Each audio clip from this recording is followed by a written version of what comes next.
پورا موقع دے رہے ہیں کہ یہ جب فیصلہ ہو جائے. یعنی اگر ہم نے ٹرانسفر کا اتنی دیر اپلائی کیا ہوا ہے تو کم از کم فیصلہ تو کریں.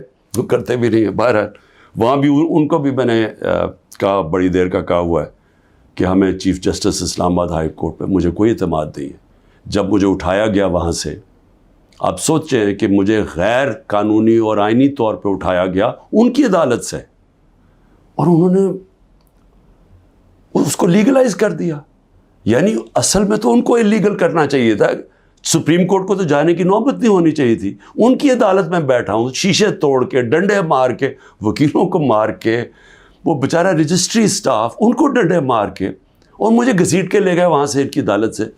اور چیف جسٹس نے کچھ بھی نہیں کیا، بلکہ اس کو جائز قرار دے دیا گیا. اس کے بعد جو اس سے پہلے ٹرین کیس تھا، 3 ممبر بینچ بیٹھا، دو ججز نے واضح طور پہ کہہ دیا کہ مینٹینیبل ہے کیس.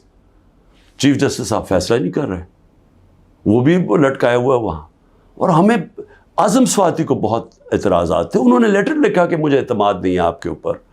تو نہ وہ اپنے آپ کو ریکیوز کرتے ہیں، نہ ادھر نیچے سے ریکیوز کر رہے ہیں.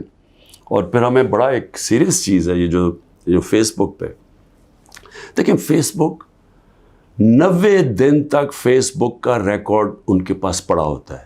اگر ایف آئی اے یا جج صاحب ایک صرف آپ کو ای میل کر دیا فیس بک کو کہ یہ کیس ہو رہا ہے، آپ مہربانی کر کے بتا دیں کہ 90 دن تک ان کی جو بھی فیس بک میں پوسٹ تھی وہ کون سی تھی.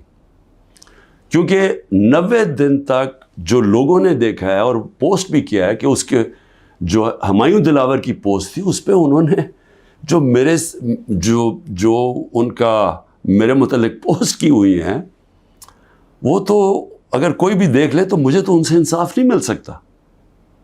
لیکن وہ ایف آئی اے کے پاس گئے اور ایف آئی اے نے جناب کہا جی وہ کیونکہ ڈیلیٹ ہو گئی ہیں، وہ ایف آئی اے نے کلین چٹ دے دی.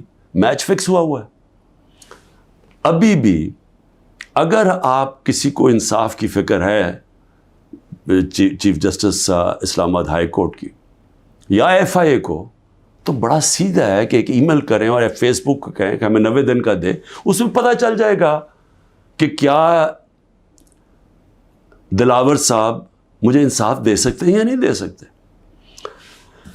میں اس کے بعد دوسری بھی بات کرنا چاہتا ہوں، کیونکہ یہ تو اب دیکھتے ہیں، یہ بڑی تیز سپیڈ سے چل رہا ہے. اب دیکھتے ہیں آگے کیا ہوتا ہے. لیکن ابھی تک تو کوئی امید نہیں نظر آ رہی کہ جو فیئر ٹرائل ہوتی ہے وہ مجھے ملے گی، جو میرا رائٹ ہے. دوسری چیز یہ جو انہوں نے 2 بلز اسمبلی میں لے کے آئے بڑی تیزی سے، پتہ نہیں انہوں نے کتنے بل پاس کر دیے 1 گھنٹے کے اندر. کوئی 15 نئی لیجسلیشن لے آئے. وہ گورنمنٹ جو جا رہی ہے 15 لیجسلیشن، 8-10 لوگ بیٹھے ہوئے تھے اسمبلی میں. جمہوریت کا مذاق اڑ رہا ہے. نہ وہ بل پڑھے گئے ہیں نہ کچھ ہے، جلدی سے، اور سارا بل کے پیچھے بدنیتی ہے. اور یہ جو 2 بلز انہوں نے انٹروڈیوس کیے ہیں، سیکریسی ایکٹ اور prevention of extreme violence act, یعنی یہ جو 2 بل ہیں یہ تو ایک قوم کو غلام بنا رہے ہیں. یہ تو اسٹالن کی USSR کے اندر اس طرح کے تو قانون بنتے تھے، یا نازی جرمنی میں بنتے تھے. لیکن یہ کسی آزاد معاشرے میں تو کوئی تصور بھی نہیں کر سکتا کہ انٹیلیجنس ایجنسی فیصلہ کریں گی، کسی گھر میں بھی گھس جائیں گی اور فیصلہ کریں گی کہ یہ گھر کے اندر کوئی دہشت گرد ہے. اور وارنٹ ایک جو ہوتا ہے گھر میں گھسنے سے پہلے آپ کو سرچ وارنٹ لینا پڑتا ہے.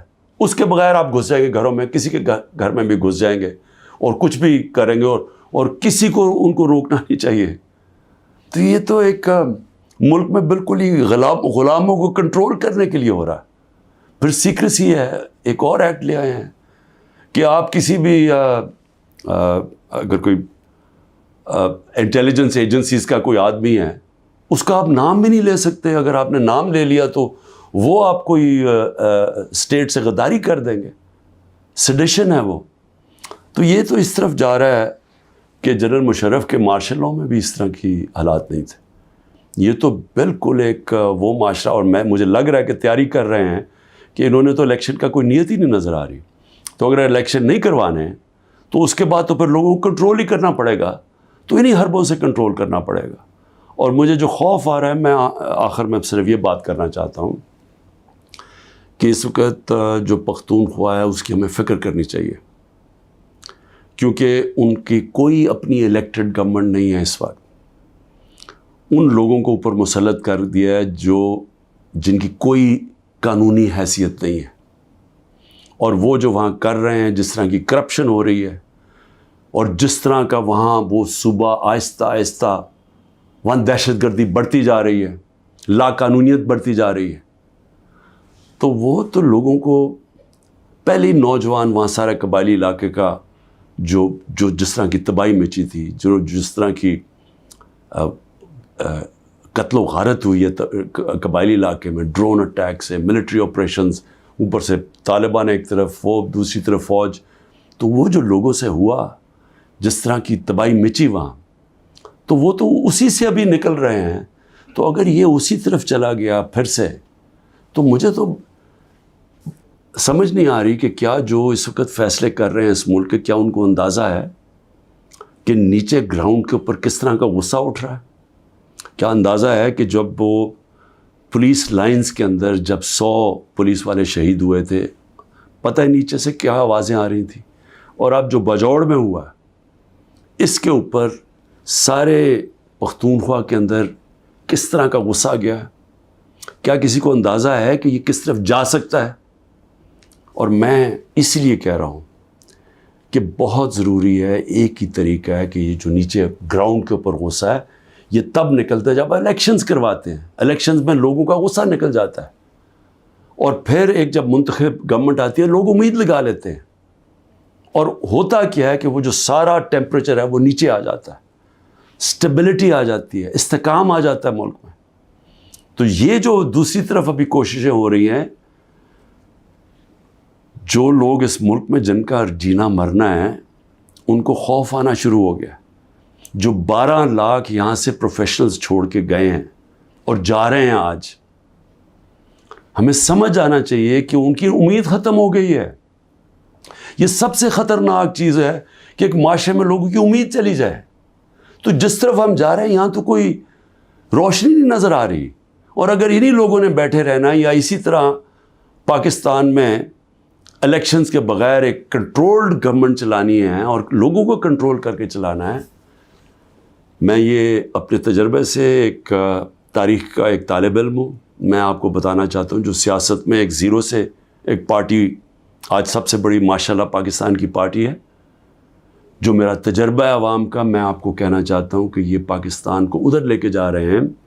جو لوگ سمجھ رہے ہیں کہ وہ ڈنڈے کے زور سے اس ملک کو کنٹرول کر لیں گے، وہ سمجھتے نہیں ہیں، عوام کی سوچ نہیں سمجھتے، نہ وہ تاریخ جانتے ہیں، نہ وہ پولیٹکس سمجھتے ہیں، اور وہ پاکستان کے لیے بہت بڑا خطرناک اندھیرے کی طرف ہم لے کے جا رہے ہیں. پاکستان زندہ باد.